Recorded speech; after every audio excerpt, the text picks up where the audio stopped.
Президентimiz өзü çakırıp, себеби ал кишиге көп жактан көптөгөн маалыматтар түшөт да. Ошо маалыматтарда терс маалыматтар түшкөн маалда, булардын дагы эле токтотпой атпайбы, айтканды укпай атпайбы?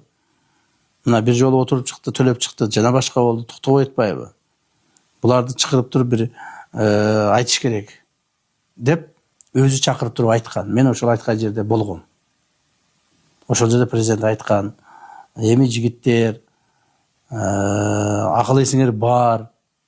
Мына бийлик алмашты. Биз деген ушу мамлекетибизге ак кызмат кылайлы деп атабыз. Силерди душман көрөйлү деген жерибиз жок.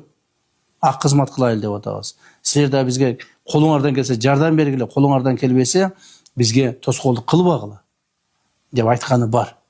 Эгер мындан ары дагы ушундай кыла бере турган болсоңор, анда мыйзам чегинде каттуу жазаңарды аласыңар. Мен силерге эскертип болгондо дагы ушу президент катары эскертип коеюн деп айтканын мен уккам. Жанда болгом да. Бирок алар ага көңүл бурбады.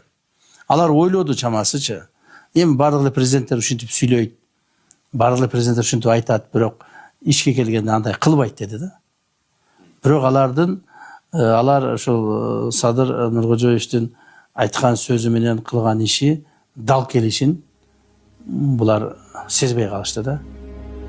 Сезбей калышты. Мына ошонун негизинде алар кайрадан эле уланта беришти. Кайрадан эле кээ бир жерлерде ушуну көбөйтө беришти.